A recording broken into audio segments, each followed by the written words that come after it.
She ranked her male best friend above me because he was more important than any boyfriend. So I walked out. Weeks later, her smear campaign collapsed. His wife filed for divorce, and she ended up on my doorstep begging after her entire friend group turned on her. Hey Reddit, my girlfriend told me her best friend outranked me, so I said cool, enjoy second place by yourself, and I left. I thought that was the end of it. It wasn't. Before we get to her showing up at my door, let me start from the beginning. My name's Cole. 26. I work as a pipeline integrity inspector. I travel out to remote job sites, run scanning equipment along oil and gas lines, and write up detailed reports on what's cracking underneath the surface, before it becomes some kind of failure a federal agency has to hear about. The job keeps me outdoors in all weather, pays well enough that I've built a decent life at an age when most of my friends are still figuring out what they want to do. My setup's simple. 2-bedroom apartment I keep clean because clutter messes with my head. A Ram 2500 diesel with enough torque to make new truck owners feel bad about their payments. A gym schedule I protect like a dentist appointment. I keep it, I don't love it, and I'm always glad I went. My social life is small on purpose. A few guys I actually trust, one of them being Hector, who I've known since we were doing summer labor at 19. Work, gym, sleep, repeat. No drama in the mix. Nadia showed up about 11 months ago. She's 25, co-owns a hair salon downtown with her business partner, and we met at a mutual friend's garage party. The low-key summer kind where everyone shows up in jeans and stands around a fire pit pretending it's warmer than it is. She was funny right away. Not in a rehearsed way, just quick and dry, willing to let a joke land without explaining it after. That's actually pretty rare. I got her number before midnight. She texted first the next afternoon, which I appreciated because I don't enjoy the 3-day waiting game people pretend is some kind of strategy. First couple months were genuinely good, real, easy good. She came to my place, I went to hers. We drove up to a coastal rental for a long weekend and spent most of it walking the beach in the kind of quiet that doesn't need to be filled. She came to Hector's birthday and held her own in a room full of strangers without making it my job to walk her through it. And she was easy to talk to in the way that actually matters. When you've had a rough day on a job site and you call someone and they actually listen instead of waiting for their turn to speak.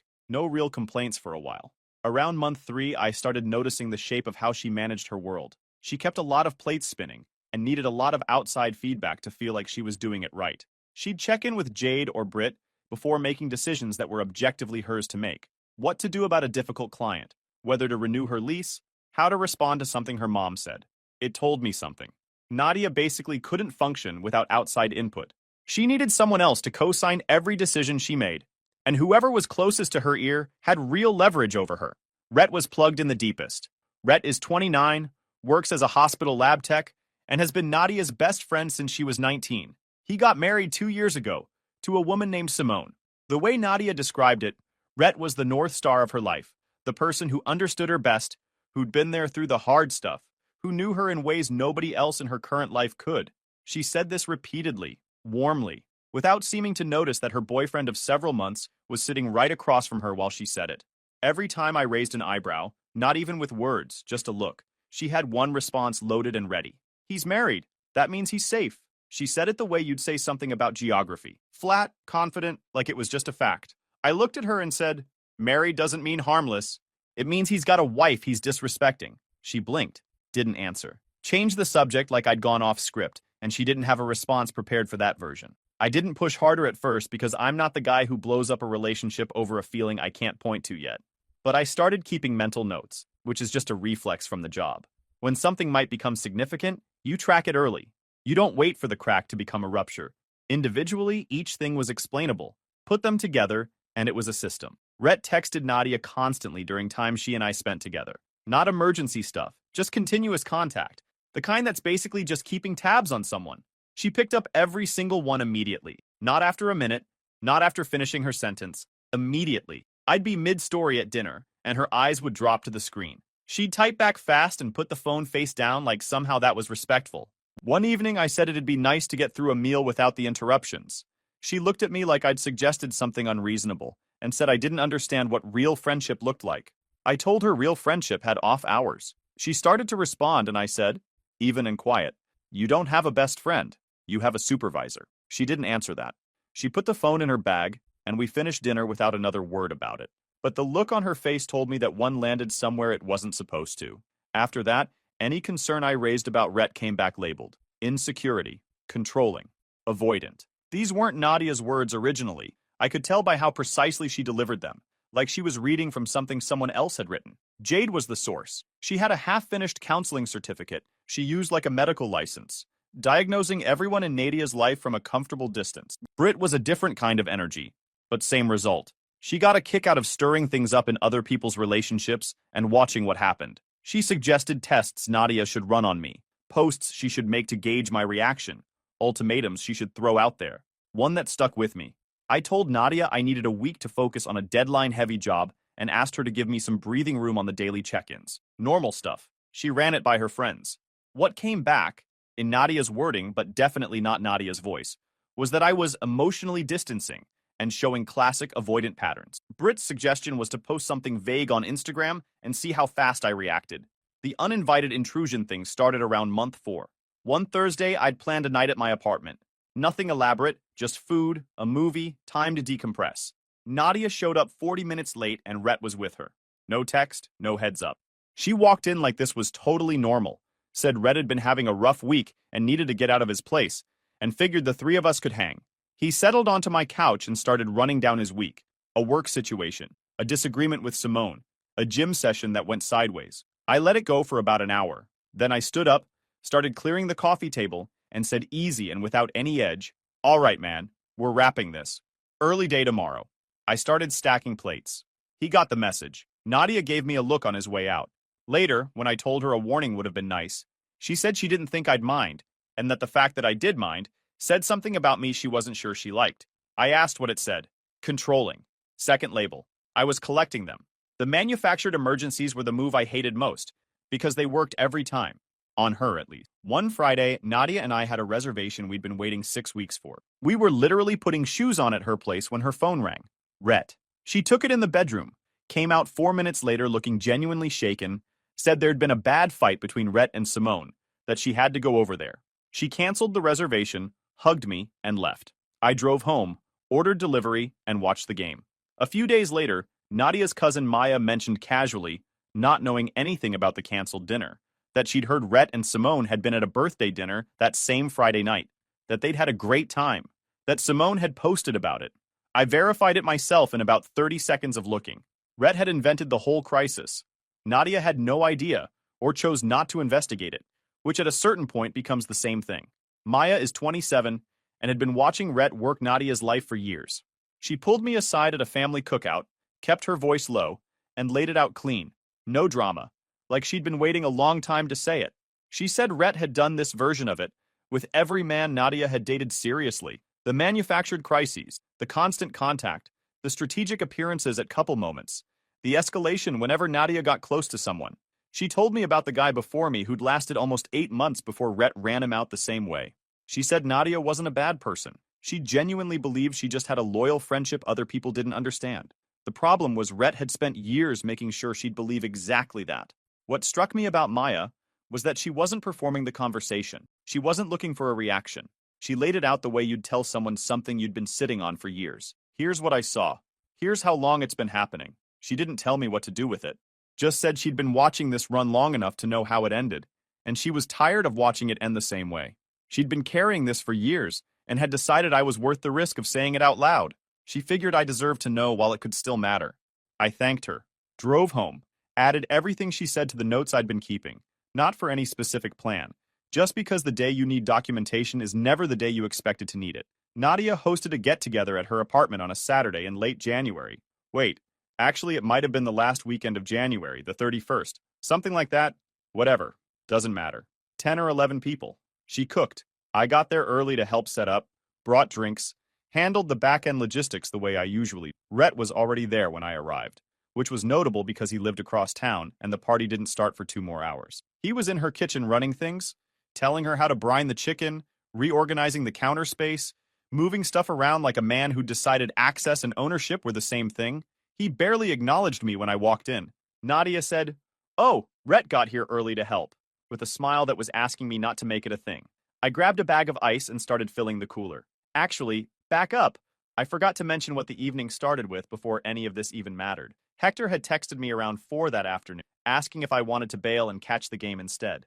I told him I'd be there. He sent back a thumbs up and nothing else. I kind of wish I'd taken him up on it. Within the first half hour of guests arriving, the dynamic was visible to anyone paying attention. Rhett positioned himself at Nadia's end of the room, touching her arm when he made a point, finishing her sentences in that casual way that signals intimacy to everyone watching. He leaned hard into the inside jokes and old references, the kind of stuff that makes everyone else at the table feel like they walked in halfway through something. He'd steer the conversation toward topics only they had context for, then look around the table while the punchline landed like he was collecting what he was owed.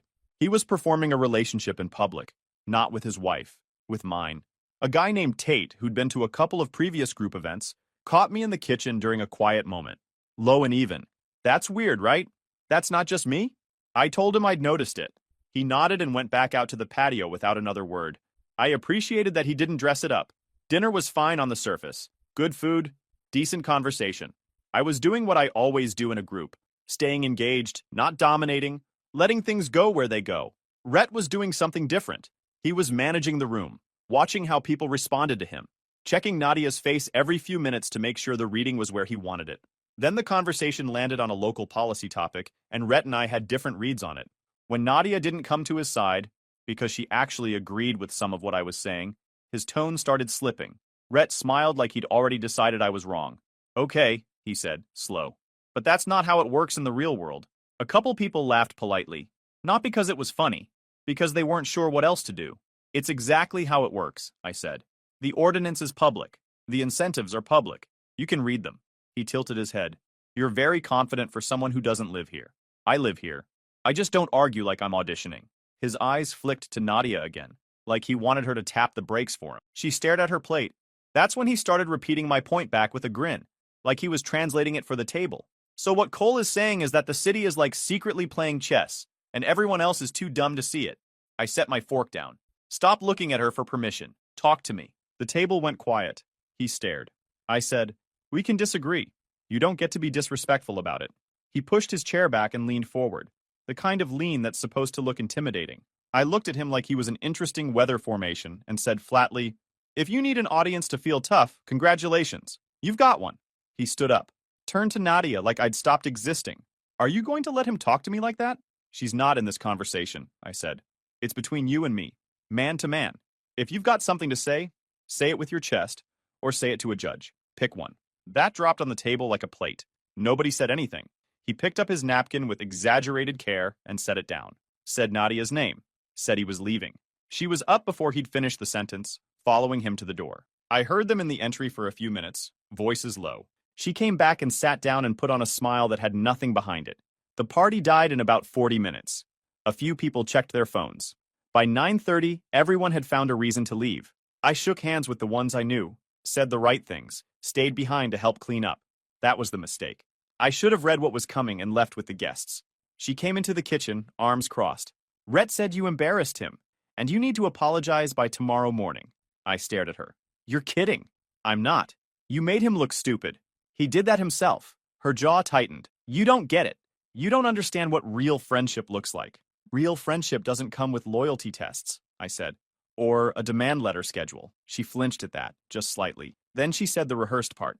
Jade says you're escalating because you feel threatened. That's what insecure men do. Oh, so Jade wrote this. Her eyes snapped up. Don't talk about my friends like that. Then don't bring them into my relationship. I'm standing right here. Talk to me. She exhaled hard through her nose. A confident man wouldn't even care. I leaned in just enough for her to hear me clearly. A confident man doesn't apologize for defending himself from disrespect. Tell your committee I said good luck, I told her. She said her friends agreed I was the problem. I said apologizing for something I didn't do to someone who'd been disrespectful all night wasn't maturity. It was surrender. She said I didn't understand their friendship. I asked her if Rhett had apologized for any of his behavior. She said he didn't owe anyone an apology. Then she dropped the ranking. Clean, unhesitating, like it was something she'd been waiting to say out loud for months. Rhett and I are basically family. Partners come and go. The moment those words left her mouth, her face shifted. The kind of shift that happens when someone realizes they've said the quiet part out loud. Did you hear yourself? She didn't even hesitate. That's what made it worse. He was here before you, she said. He'll be here after you. So that's the deal. You want a boyfriend who accepts permanent second place? It's not like that, she snapped. Too fast. It is exactly like that. You just said it out loud. Her voice lowered. You're making me choose. No, you already chose. I'm just listening. And then she lifted her chin and said, flat, he is more important to me than you are. That's the truth. I looked at her for one full second. Then date him. Problem solved. She opened her mouth.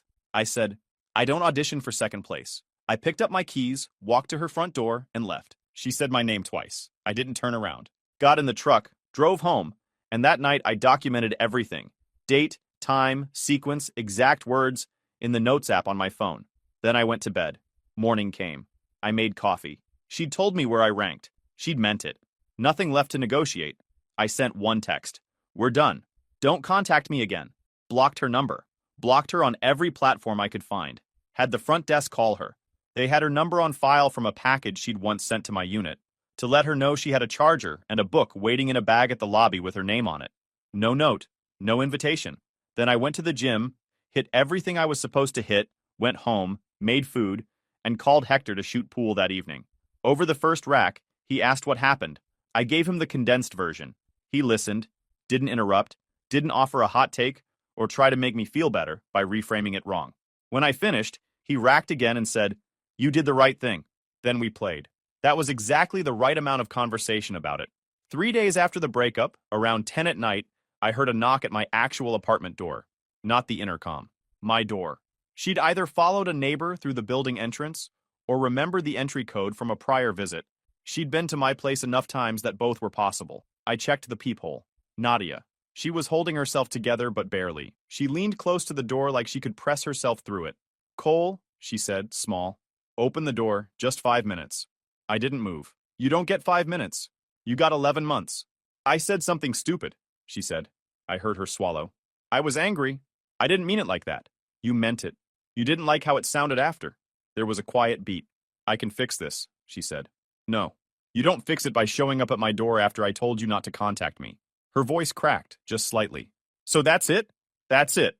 She stood there another second, like she was waiting for the door to change its mind. Then she knocked twice more and left. That was 3 days in. By the following Sunday, Nadia had posted on Instagram, vague caption under a soft-lit photo, something about releasing people who made her feel small, and learning to recognize unsafe patterns. Jade commented, you are so brave within 3 minutes of the post going live, which tells you everything about how rehearsed the whole thing was. Britt shared it to her stories with a broken heart emoji. A mutual I trusted forwarded me screenshots that same night. I saved everything. Said nothing publicly. Monday morning, I got a call from my direct supervisor. She said a client, one of the pipeline companies I inspected twice a year, a relationship I'd spent 3 years building, had received an anonymous email over the weekend, claiming I had a history of threatening behavior toward women, and suggesting they verify my conduct before my next scheduled site visit. My stomach didn't drop. It just went cold. Cole? She said. I want to flag something weird before it turns into anything. What's up? We got an email forwarded from one of your clients, anonymous. Claims you have a history of threatening behavior toward women. She kept talking. I'm treating it as spam. There's no detail, no incident, nothing. But I wanted you to hear it from me, not secondhand. Thank you. Can you send me the email and the headers? I want it documented. A pause. Do you know who would do this? I have a strong guess. I'm handling it. Okay, keep me looped. I will. And I appreciate the heads up. I hung up, called Hector, told him what had just landed on my client account. He went quiet for a second. So what are you doing? I said, calling a lawyer in about 45 minutes. Now it's paperwork. He didn't say anything else. He knew I had it handled. Her social media moves were her business. The moment it crossed into a client relationship I'd spent 3 years earning, it became mine. I called my lawyer, a woman I'd used once for a lease dispute, and explained everything from start to finish. She told me the Instagram post and the workplace email together were enough for cease and desist letters to Nadia, Jade, and Britt. She was direct and matter-of-fact about it, which I appreciated. We weren't building a case for drama. We were building one for documentation, and she understood the difference. We drafted the letters over the next 3 days. They went out the following Thursday, hand-delivered by a process server and sent by certified mail, with a clear statement. Remove all posts implying threatening or unsafe behavior. Stop all contact with my employer and clients, and discontinue any further defamatory communication or face civil action. My lawyer requested the original email headers from the client's IT department. The subscriber records tied the sending IP address to Britt's home internet account. Not a guess. It went into the letter. The documentation package also included a full export of the group chat, which came from a woman named Petra. She'd been loosely in Nadia's circle for a few years and had been in that group chat long enough to watch the entire campaign get workshopped in real time. She messaged me through a mutual, said she was done being adjacent to it, and thought I deserved the receipts. The chat showed Jade literally typing out ways to spin my normal behavior into red flags, Britt proposing the workplace email campaign in writing, and Nadia greenlighting the whole thing with a time-stamped thumbs-up emoji. All 3 names. All of it dated. Jade deleted her comments within 90 minutes of receiving her letter. Britt deactivated her Instagram and went dark for 4 days, then reactivated to post her retraction when her attorney required it documented publicly. Nadia left the post up for 38 hours. I think she was waiting to see if I'd back down, then quietly removed it with no statement, and posted her own retraction a few weeks later for the same reason Britt had. I never went looking for Rhett's wife. Simone found me. That matters. She messaged me through a mutual about 10 days after the breakup. Polite, brief, and direct, in a way I respected immediately. She said she'd been going through synced cloud backups, the kind that populate automatically on most phones, the kind most people forget are running, and had found Rhett's message history with Nadia. She didn't share the specifics. The volume and character of it were apparently enough on their own to tell her everything the last 2 years of marriage had been hiding. She'd had suspicions for a while, she said, but suspicions without evidence are just something you carry. The backups had given her evidence. She wanted to know if I had documentation of what had actually happened at the dinner party.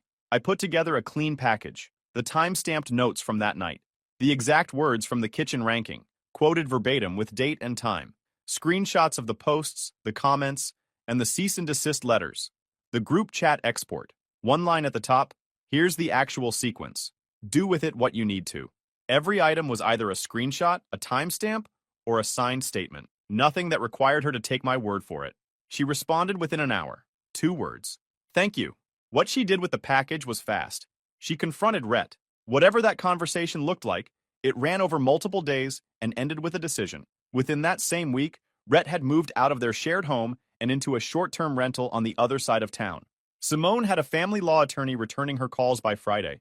She'd also taken my timeline to a longtime mutual friend of theirs, someone who'd been watching the Rhett-Nadia dynamic from the outside for years. And that person confirmed the pattern went back further than anything I'd personally witnessed, further than Simone had ever been told. There had been a version of this with a different man before the marriage. Basically, their whole marriage had been built on Rhett keeping that buried. With the marriage exposed and the I'm safe, I'm taken shield gone, Rhett had nothing left to hide behind. And he made the exact mistake people in that position always make. He escalated, openly, and started leaving witnesses everywhere. On a Tuesday afternoon, he showed up at the salon during peak hours. Maya happened to be there getting her hair done, and gave me the full sequence afterward. He walked in unannounced and asked to speak to Nadia privately. She brought him to the back. Within about 3 minutes, the conversation was loud enough that the entire front of the salon could hear it clearly. You told her. His voice cut through the salon. You went to Simone. Nadia's voice came back sharp, controlled. Lower your voice. No, because you're not doing this. You're not blowing up my life and then hiding behind your little calm voice. Several clients turned in their chairs. A dryer clicked off somewhere. You need to leave, Nadia said. He laughed. One short, ugly sound. Leave? After you chose him? After you chose some guy you knew for 11 months over 6 years of real friendship? 2 stylists froze mid-cut. Nadia said louder now. Rhett, get out. He stepped closer. Say it. Say you didn't use me. 2 employees moved in without being asked. Not aggressive, just bodies in the space. One of them said, Hey, you gotta go. Rhett stared at Nadia like she'd betrayed him in slow motion. Then he backed up, pointed once, and said, You're going to regret this. And he walked out like he wanted everyone to remember his exit. The salon manager documented the incident in writing within the hour. 2 employees signed brief witness statements. A few days after the salon scene, Rhett showed up at Nadia's apartment building late at night. He buzzed from the lobby. She didn't let him up. He got in through a side door and stood in the hallway outside her apartment, knocking and asking her to open the door. She called the non-emergency police line from inside while he was still in the hallway. 2 officers arrived, removed him from the building, and filed a report. That hallway exchange was audible to 2 neighbors on the same floor. One of them had cracked her door open to see what the noise was. She saw his face. She heard his voice. She remembered both. The next morning, Nadia went to the building management office with the police report number and filed a formal building complaint. She also went back to the precinct and added the salon incident as supplemental documentation. The manager's written account and the 2 employee statements attached. The neighbor wrote a voluntary statement and left it with building management that same week. Rhett had now created witnesses in two completely separate environments in under 72 hours. The same man who'd spent years running on plausible deniability, manufactured crises, constant low-level contact, behavior that was always just explainable enough, had finally made himself impossible to misread. The woman who'd spent 11 months telling me that Rhett was safe because he was married had now filed 2 documented incident reports with 2 separate agencies in under 5 days about the man she'd ranked above me. "Say it with your chest or say it to a judge," I'd told him at that dinner table. He took the first option, and it cost him considerably more than a seat at dinner. The salon scene had a consequence Nadia hadn't planned for. Camille, her business partner, who'd co-signed on the lease, the equipment loans, and the salon's public reputation, had been standing 12 feet away when Rhett came apart. She scheduled a sit-down with Nadia the following Monday. From what Maya relayed, it wasn't a long meeting and Camille didn't yell. She was calm in the way that's worse than yelling. The way someone sounds when the decision's already done. And they're just reading you the summary. She told Nadia that the online smear campaign, the police reports, and a full public meltdown inside the salon itself had created real liability exposure for the business. Clients had mentioned it. 2 employees had asked questions. Rhett was permanently banned from the premises in writing, effective immediately. And if the legal situation escalated further, they'd be discussing a formal restructuring of Nadia's client-facing responsibilities until everything was resolved, meaning Nadia might be working the back for a while. Nadia had spent 11 months telling me Rhett was safe. In 1 week, he had cost her a police report, a documented building incident, and a restructuring warning from the woman who co-owned her livelihood. Simone's attorney filed formal separation paperwork using the police report, the salon incident documentation, my time-stamped timeline, and Rhett's phone bill logs, which showed the volume and timing of his contact with Nadia in detail. Call logs showing more than 50 contacts per week to the same number, including during hours Nadia and I were on documented dates, told their own story without a word of context. Every one of them was on the record now, time-stamped, attached permanently to a filing that wasn't going anywhere. Jade and Britt's retractions went up within a day of each other, nearly identical lawyer-drafted language, acknowledging they'd shared opinions about a situation they had no first-hand knowledge of. Both posts went up without drama, which told me both of them understood exactly how close they'd gotten to a civil action they couldn't win. Nadia's retraction went up about 3 weeks after the original Instagram post. It removed the implication of threatening behavior. It confirmed I'd ended the relationship without threats, coercion, or unsafe conduct. It acknowledged that contacting my employer had been inappropriate and unwarranted. It wasn't an apology. It was a legal document with a caption and a filter. But it was public. It was permanent. And it went up under her own name. Then the social structure fell apart the way it always does once there's legal paper involved. Jade and Britt stopped being Nadia's advocates in the mutual friend circle and quietly became her alibi problems. Maya told me within 2 weeks of the retractions that both of them were privately telling people, "She wrote it, we warned her." Nadia got uninvited from a group trip that had been planned for months. No announcement, just a payment split that went out to everyone except her. Maya said, they dropped her the second lawyers showed up. They'd been happy to draft the strategy from the sideline, but the moment real consequences had their names on them, they made themselves scarce. Nadia had treated these 2 as her most trusted advisors for 11 months. They lasted less than a week after the letters hit before acting like they'd barely been involved at all. Rhett's social circle did their own quiet recalibrating once Simone's filing became known. It's hard to stay visibly supportive of a man whose wife is pursuing separation paperwork and who was physically escorted from a residential building by uniformed officers. One by one, people found reasons to be less available. The social credit he'd spent years building started draining fast, and there was no one left to loan him anymore. Maya texted me the week the police report became broadly known. "I told you, every single time, with every guy. I'm sorry it took this long for everyone else to see it." I told her she had nothing to apologize for. She'd given me the truth at a cookout with no obligation and nothing to gain from it, at a point when it still could have saved me months of wasted time. That's more than most people do. I won't forget it. My contract extension with the pipeline company came through for another 2 years. The client relationship I'd spent 3 years building stayed intact. The anonymous email, the group chat, the cease and desist letters, the IP trace, all of it is still sitting in a folder on my laptop organized by date. I haven't opened it since.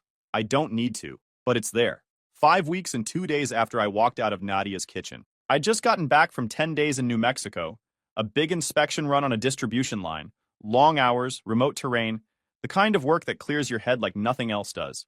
I'd been home about 4 hours, done laundry, made a real meal, Actually sat at the table and ate it, which I don't always do after a long stretch on the road. I was on the couch watching a game with the volume low. Just past 9 at night, my building's intercom buzzer went off. I checked the lobby camera feed on my phone. Nadia. She buzzed again. The intercom crackled faintly, and her voice came through, controlled, like she'd practiced it. "Cole," she said. "I just need you to hear me. Please." I stared at the camera feed and didn't move. Then I called the front desk and told the attendant that a former girlfriend I'm no contact with was in the lobby, and I needed her escorted out. The attendant handled it. About 5 minutes later, the lobby camera showed Nadia walking back out through the front entrance and getting into a car. No scene, no confrontation, no chance for her to run whatever speech she'd practiced in her head on the drive over. Honestly, I don't know what she was going to say. I don't care.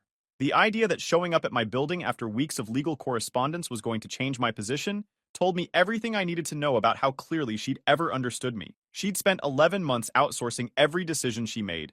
Somewhere in those 5 weeks, someone in that circle had apparently told her a good enough speech could reverse a man who'd already filed a cease and desist. That's the kind of advice you get when you keep asking the wrong people. I muted the buzzer app and went back to the game. Anyway, here's where everything landed, for the record. Simone filed formal separation paperwork. Rhett was served, moved into that studio rental across town, and stopped showing up anywhere he wasn't supposed to be once the paperwork actually had consequences attached to it. Jade and Britt's retraction stayed up. Nadia's retraction stayed up. Camille's restructuring arrangement at the salon stayed in place. Hector and I still play pool on Thursday nights when I'm not on a job site. The gym program is running well. The Ram needed new rear shocks last month. Handled that on a Sunday afternoon in the parking garage, with Hector handing me tools and his dog sitting in the truck bed doing absolutely nothing useful, because that's how you spend a Sunday when your life doesn't have other people's chaos in it. The job is good. The pipeline doesn't lie to you, and the crack is always exactly where the scan said it would be. I appreciate that more than I used to. She's still blocked on everything. No further contact after that. But Maya mentioned last week that Nadia had reached out to her once since all of it. Didn't say what was said. I didn't ask. If you enjoyed this video, please hit that subscribe button. It really helps the channel and help us bring you more and better stories. Thanks.